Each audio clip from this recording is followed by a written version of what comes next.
برطانیہ کا 7واں امیر ترین شخص یعنی سر جیمز گولڈ سمتھ دسمبر 1992 میں پاکستان کے دورے پر آتا ہے تو یہ کوئی ایسا دورہ نہیں تھا جس کا چرچا اخبارات میں ہوتا، لیکن پاکستان کے مقتدر حلقوں کے کان ضرور کھڑے ہو گئے کہ کٹر یہودی جو اسرائیل کا اتنا وفادار ہے وہ کیوں ایک ایسے ملک میں بلین ڈالرز کی سرمایہ کاری کا لالچ لے کر آیا ہے۔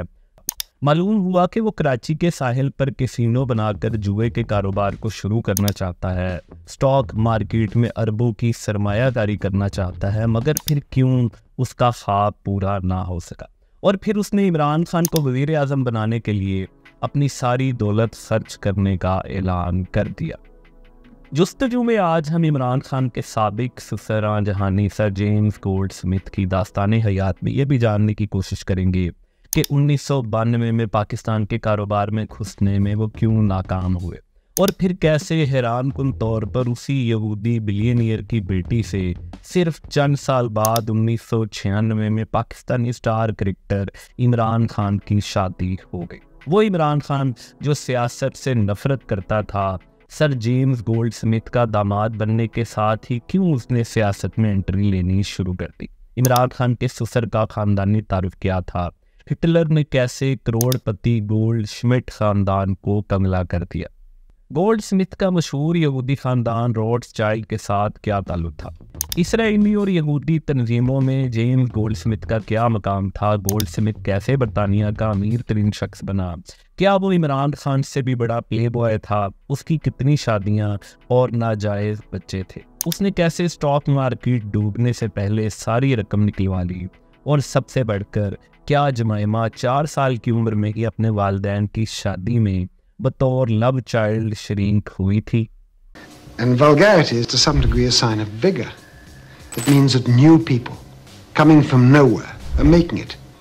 Cricketer turned politician Imran Khan has been called on by his ex-wife Jemima Khan to help her brother Zach Goldsmith campaign as he tries to win a parliamentary seat in the British elections, widely expected to be held on the 6th of May.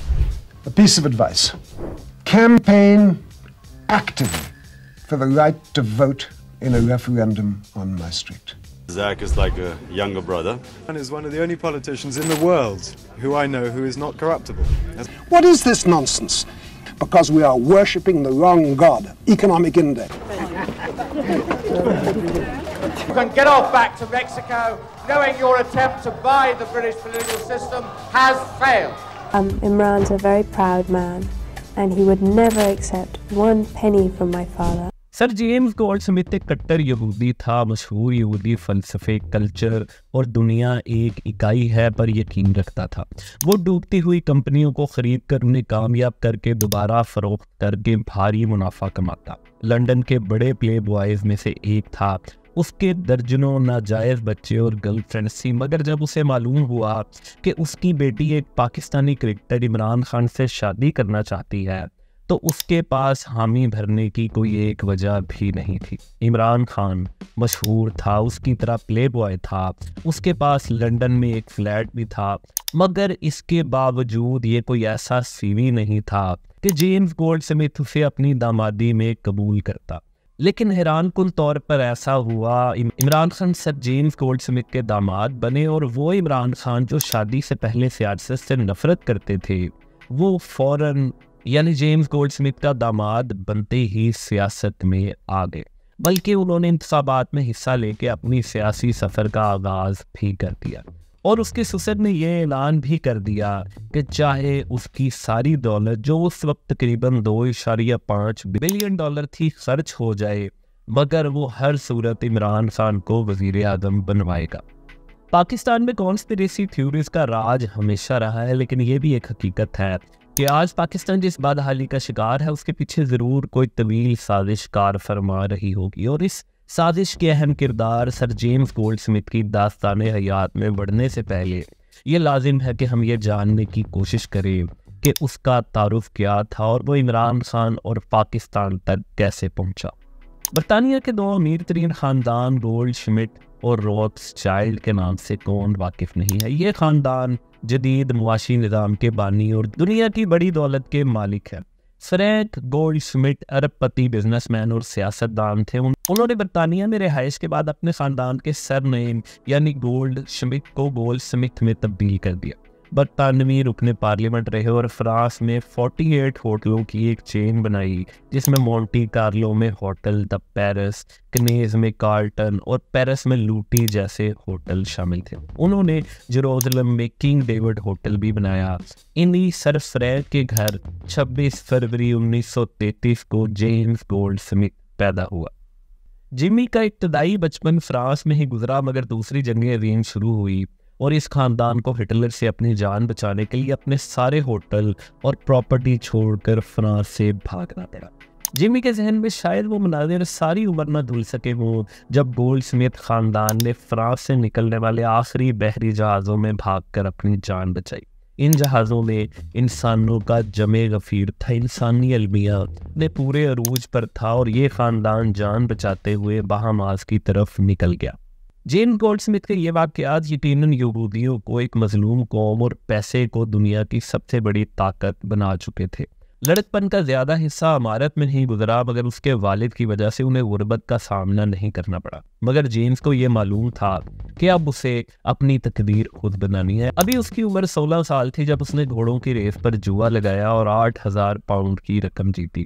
یہ اس کی پہلی کمائی تھی. کہا جاتا ہے کہ اس کمائی سے اس نے الیکٹرک سامان کا کاروبار خریدا یا پھر اس کے والد نے اس شرط پر جوئے کی اس رقم سے اپنا قرضہ اتارنا منظور کیا کہ اگر جیمز فوج میں کمیشن حاصل کر لے، اور جیمز نے ایسا ہی کیا.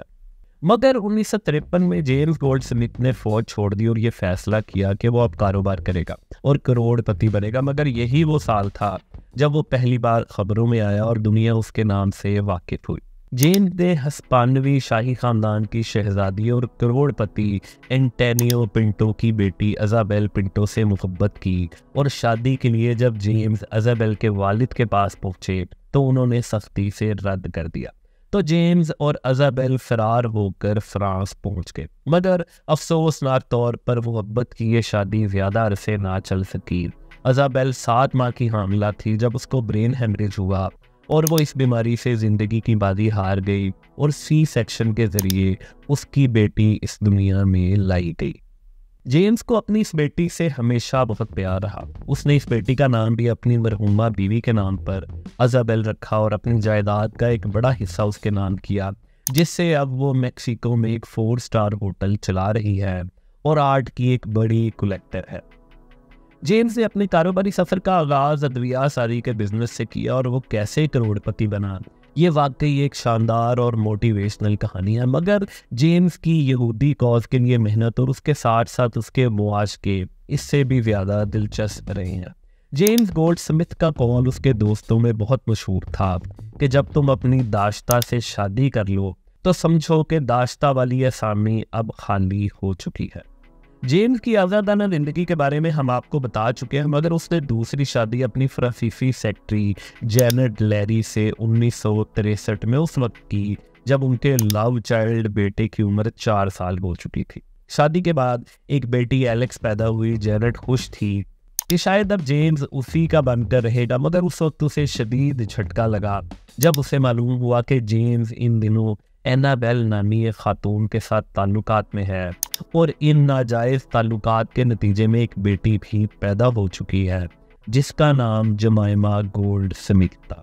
اینابیل ایک شادی شدہ عورت تھی. اس کے شوہر کا نام مارک تھا. 3 بچے تھے.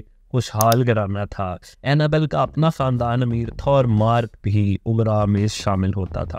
اینابیل کا زیادہ وقت لندن کی ہائی سوسائٹی میں گزرتا تھا، مگر پھر اس کی زندگی میں جیمز گولڈ سمتھ آ گیا. کہا جاتا ہے کہ اینابیل 3 بچوں کی ماں تھی، مگر اس کی خوبصورتی اور فٹنس اپنی انتہا پر تھی. اس سے تعلقات کے لیے برطانیہ کا ہر بااثر شخص کوشش کرتا تھا. اکثر کو کامیابی بھی ہو جاتی تھی کیونکہ اینابیل ایک لبرل خیالات کی حامل تھی، مگر مستقل کامیابی جیمز کو ملی اور یہ دونوں شادی شدہ ایک دوسرے کے عشق میں مبتلا ہو گئے. ماں کو معلوم ہوا تو اس نے شدید احتجاج کیا، مگر اینابیل کسی بھی صورت ماننے پر تیار نہیں تھی. اینابیل اور جیمی ایک ساتھ رہنے لگے. دونوں شادی شدہ تھے، دونوں کی اولادیں تھیں، مگر ان دونوں کو اس سے فرق نہیں پڑتا تھا اور انہی ناجائز تعلقات کے نتیجے میں ان کے گھر 2 بچے مزید پیدا ہوئے، جن میں ایک زیک تھا جو چھوٹا تھا اور ایک اس کی بڑی بہن جمائمہ گولڈ سمتھ۔ یہی زیک گولڈ سمتھ عمران خان کا آج بھی قریبی دوست ہے اور اس کی الیکشن کمپین میں پاکستان بھی آ چکا ہے۔ جمی کو اینابیل سے عشق ہو چکا تھا مگر اس کا دوسری عورتوں سے معاشقہ بھی جاری رہتا۔ وہ اکثر خواتین کو پارٹی کے لیے گھر بھی لایا کرتا تھا۔ جب جمائمہ کی عمر 4 سال ہوئی تو اس کی والدہ لیڈی اینابیل نے سر جیمز کو مجبور کیا کہ اب وہ مزید داشتہ بن کر نہیں رہنا چاہتی۔ جمائمہ اب 4 سال کی ہو گئی ہے اور اب ہمیں شادی کر لینی چاہیے۔ جیمز کے لیے شادی کوئی مسئلہ نہیں تھا۔ پاکستانی معاشرے میں تو شاید ایسی شادی کسی آتش فشاں سے کم نہ ہوتی، لیکن اس قسم کی شادی برطانیہ میں بھی انہونی ہی ہوا کرتی ہے، کیونکہ 4 سالہ جمائمہ باربی ڈول والے کپڑے پہنے اپنے والدین کی شادی میں بہت خوشی سے شریک ہوئی۔ شادی کے بعد بھی گولڈ سمتھ کے مسلسل دوسری عورتوں سے آزادانہ تعلقات رہے۔ جیمز گولڈ سمتھ کی داشتہ والی آسامی اب خالی تھی تو اینابیل سے شادی سے پہلے ہی جیمز گولڈ سمتھ نے فرانس میں لارے بولے مارتھی کو اپنی داشتہ کی نوکری دے دی تھی اور اسے ایک شاندار محل بھی بطور تحفہ دے ڈالا تھا۔ اسی لارے بولے مارتھی نے بعد میں سر جیمز کے 2 بچوں کو جنم دیا۔ یہی تھی جس کے فرانس والے شاندار گھر میں عمران خان اور جمائمہ کی شادی ہوئی تھی، جس میں عمران خان کی فیملی میں سے کسی ایک فرد نے بھی شرکت نہیں کی تھی۔ لیکن سوال یہ ہے کہ آخر جیمز گولڈ سمتھ کیسے جمائمہ اور عمران کی شادی کے لیے رضامند ہوئے؟ گولڈ سمتھ کا بچپن جن حالات میں گزرا اور ان کے کروڑ پتی والد کیسے سڑک پر آ گئے، اس کا مختصراً ذکر میں اسی ویڈیو میں کر چکا ہوں۔ تو یہ عمومی سی بات ہے کہ ان کی ذہن سازی اسی طرز پر ہوئی جس طرح دیگر یہودیوں کی ہوئی تھی، مگر گولڈ سمتھ روڈس چائلڈ کی طرح ایسے خاندانوں میں شامل ہیں جو یہودیوں کی سمت سازی کا کام کرتا ہے۔ ایسے میں یہ ایک ظاہری سا امر ہے کہ پاکستان، جس نے کبھی اسرائیل کو تسلیم ہی نہیں کیا، ایک کٹر یہودی جو اسرائیل کے مفادات کے لیے کام کرتا ہے، اسے لازمی اس ملک اور اس میں رہنے والے لوگوں سے خطرہ محسوس ہوتا ہوگا اور اس ملک میں رہنے والے لوگ اسے کوئی اتنا اچھا بھی نہیں لگتے ہو۔ گولڈ سمتھ اپنے پیسے کو بے دریغ اسرائیل کی ترقی اور یہودیوں کی فلاح و بہبود کے لیے استعمال کرتا تھا اور اس کے ساتھ ساتھ پاکستان کو وہ اسرائیل کے لیے ایک دائمی خطرہ بھی تصور کرتا تھا۔ وہ اکثر ذاتی محفلوں میں اس رائے کا اظہار کرتا تھا کہ پاکستان کے لوگوں کو کبھی بھی شعور آ گیا تو وہ ایک سچی مسلمان ریاست کھڑی کر سکتے ہیں جس کے آگے کوئی یہودیت نہیں ٹھہر سکے گی۔ پاکستان وہ ملک ہے جس نے عرب ممالک سے زیادہ اسرائیل کے خلاف پراپوگنڈا کیا ہے۔ اسی طرح جیمز گولڈ سمتھ اسرائیلی مفادات کے لیے کام کرنے والی یہودی تنظیموں کا باقاعدہ ممبر اور سب سے بڑا ڈونر بھی رہا ہے۔ تو ایسے وقتوں میں اگر جیمز اربوں روپے کی سرمایہ کاری لے کر پاکستان آتا ہے تو اس کا مقصد اپنا بزنس بڑھانا تو کسی صورت نہیں ہو سکتا، کیونکہ وہ اس کام کے لیے کبھی پاکستان کا انتخاب نہ کرتا۔ اسی طرح اس کا یہ مقصد بھی نہیں تھا کہ وہ پاکستانی عوام کی فلاح و بہبود کرے۔ تو پھر آخر اس کا مقصد کیا تھا، یہ ہم اس ویڈیو کو دیکھنے والے ویورز کی عقل پر چھوڑتے ہیں۔ یہ دسمبر 1992 کا مہینہ تھا جب سر جیمز گولڈ سمتھ پاکستان پہنچے۔ ایسے ماحول میں انہوں نے لازمی طور پر پاکستانی عوام کی عمران خان سے محبت کو دیکھا ہوگا، کیونکہ یہی وہ سال تھا جب عمران خان پاکستان میں ورلڈ کپ لائے تھے اور پاکستان میں عمران خان اور ورلڈ کپ کے علاوہ اور کوئی ٹاپک ہی نہیں تھا۔ گلیوں بازاروں میں عمران خان کی محبت اور عمران خان زندہ باد کے نعرے لگ رہے تھے۔ جیمز لاہور، کراچی اور اسلام آباد میں رہا۔ اس نے یہاں پر کاروباری حالات کا جائزہ لیا اور پھر اس نے منصوبہ بنایا کہ وہ اپنا پیسہ اور عالمی طاقت استعمال کر کے امریکہ اور دیگر یورپی ممالک کی طرز پر یہاں بھی پارٹی سسٹم کو ایکٹیو کرے گا اور کراچی کے ساحل پر ایک کیسینو بنائے گا جہاں پر لاس ویگاس کی طرح ہر طرح کا جوا کھیلا جائے۔ اس کے ساتھ ساتھ جیمز گولڈ سمتھ نے اپنی ٹیم کو یہ بھی ہدایت کر دی کہ وہ ان حالات کا جائزہ لے کے اسٹاک مارکیٹ میں بڑی سرمایہ کاری کر کے یہاں کے کاروبار پر قبضہ کرنے کے کیا چانسز ہیں۔ اگر کسی کو یہ بڑی بڑی باتیں لگ رہی ہوں تو میں بتاتا چلوں کہ سر جیمز گولڈ سمتھ کے لیے یہ ایک بہت چھوٹا کام تھا۔ وہ یہ کام امریکہ میں بھی کر چکا تھا۔ وہ پرانے بزنس خرید کر ان کی ڈینٹنگ پینٹنگ کر کے بڑے منافع پر بیچتا تھا اس کی کاروباری طاقت کو سمجھنے کے لیے میں آپ کو صرف ایک واقعہ سناتا ہوں کہ اکتوبر 1987 میں یورپ اور امریکہ کی سٹاک مارکیٹ کریش کر گئی اور یہ معاشی تاریخ میں دنیا کے بڑے واقعات میں سے ایک ہے۔ حصص کوڑیوں کے مول بکنے لگے، بڑے بڑے سرمایہ کار کنگلے ہو گئے، مگر یہ واحد سر جیمز گولڈ سمتھ تھا جس نے مارکیٹ کریش ہونے سے صرف 4 ماہ قبل اپنے تمام شیئر بیچ دیے تھے اور کیش کو کسی محفوظ مکان پر پہنچا دیا تھا۔ تو پاکستان جیسے ترقی پذیر ملک کے معاشی نظام پر قبضہ کرنا اس کے لیے بائیں ہاتھ کا کھیل تھا۔ حیران کن طور پر پاکستان میں جیمز گولڈ سمتھ ایک مرحوم جرنیل کے ارب پتی بیٹے کے مہمان تھے۔ ان کی ساری ملاقاتیں اسی نے کروائی تھی اور پاکستان میں جیمز بڑے بڑے بزنس مینوں سے ملا، مگر پاکستان کے اس وقت کے بااثر حلقوں کے کان کھڑے ہوئے اور جیمز گولڈ سمتھ کی یہ سازش کامیاب نہ ہو سکی۔ جیمز گولڈ سمتھ پاکستان سے ناکام واپس جا رہا تھا، مگر جاتے جاتے اس کے ذہن میں ایک نام اور ایک منصوبہ تھا، اور وہ نام عمران خان تھا، اور منصوبہ یہ تھا کہ اگر یہودی پاکستان میں کسی بھی طرح ایکٹیو ہو سکتے ہیں تو وہ صرف عمران خان کے ذریعے ہی ہو سکتے ہیں۔ حیران کن طور پر جیمز کے پاکستان کے ناکام دورہ کے تقریباً 1.5 سال بعد یعنی 1994 میں جب Imran Khan James gold Smith کے نائٹ کلب اینابیل میں کرسٹینا بیکر اور ایک دوسری لڑکی کے درمیان پھنس کر بیٹھا ہوا تھا تو کلب میں جمائمہ اور کلب کی مالک اس کی والدہ اینابیل یعنی سر جیمز گولڈ سمتھ کی بیوی داخل ہوئی، اور یہیں پر عمران خان کی جمائمہ سے پہلی ملاقات۔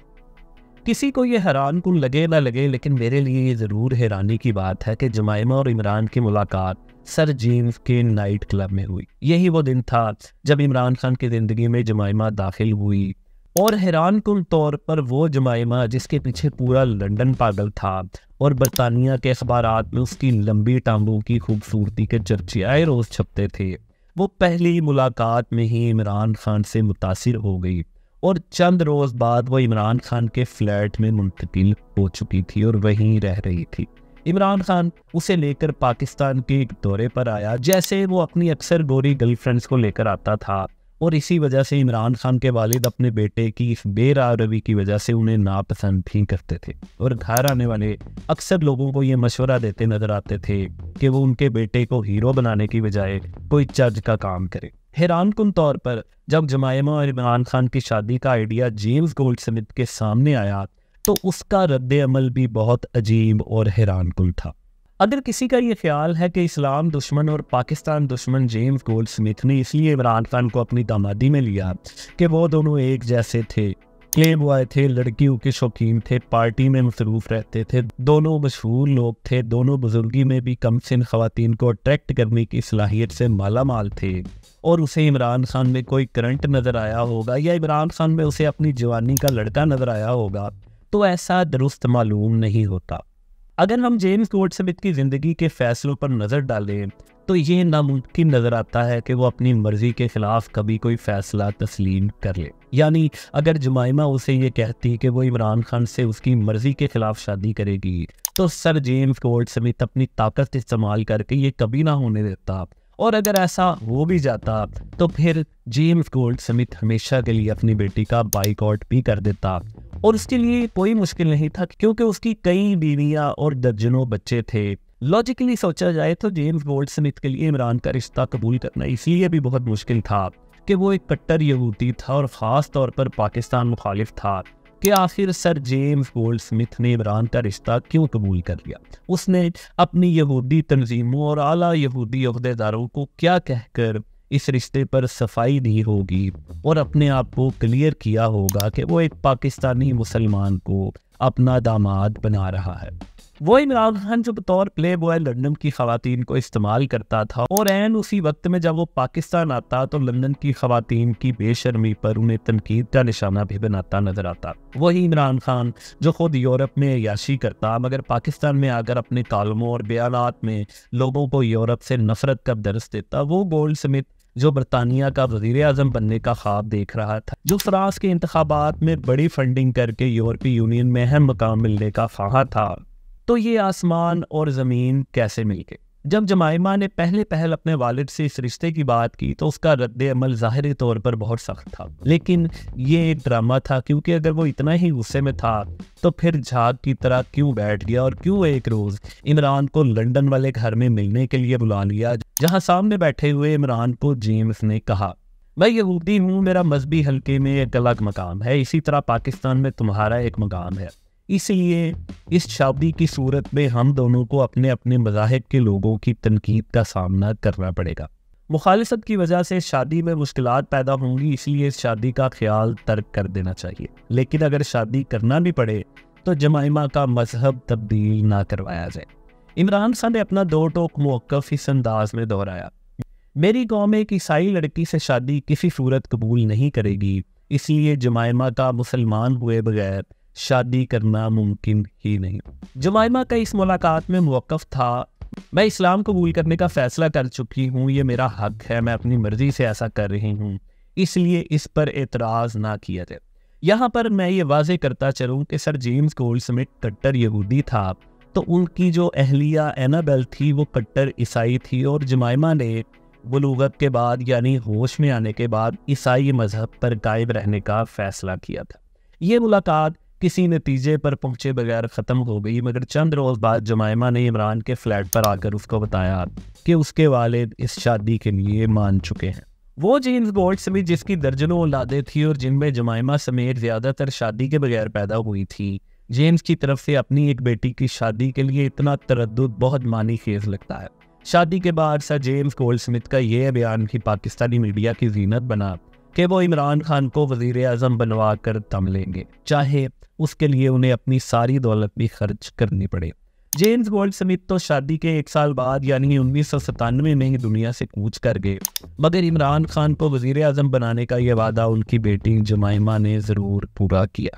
عمران اور جمائمہ کی شادی تو نہ چل سکی، مگر مسلمان ہونے کے باوجود عمران خان کے ساتھ نکاح میں رہنے کے دوران ہی جمائمہ کی ہالی would super star have grant کے ساتھ ساحل سمندر پر ننگی تصویریں اس کی اسلام سے محبت کا ثبوت دے رہی تھی۔ جمائمہ نے 2004 میں عمران سے طلاق لے لی اور پھر لندن جا کر عمران خان مبینہ طور پر ناجائز بیٹی کی کفالت اپنے دونوں بیٹوں کے ساتھ شروع کر دی۔ جمائمہ کی آزاد خیال زندگی اکثر اخبارات کی زینت بنتی رہی، لیکن حیران کن طور پر پاکستان تحریک انصاف کا سوشل میڈیا سیل کا مرکز یورپ اور خاص طور پر برطانیہ ہی میں رہا، جہاں پر اربوں روپے دے کر پی آر کمپنیز کو ٹویٹر، یوٹیوب اور فیس بک جیسے سوشل میڈیا پلیٹ فارمز پر عمران خان کی امیج بلڈنگ کی گئی، اور اتنی رقم تو عمران خان کے پاس تھی ہی نہیں۔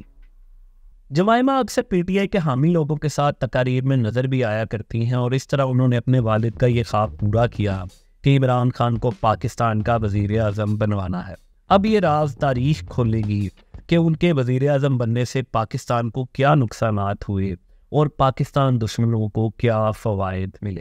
اگر آپ کو جستجو کی ویڈیو پسند آئی ہے اور آپ ہماری دوسری ویڈیو دیکھنا چاہتے ہیں تو آپ اس لنک پر کلک کر سکتے ہیں۔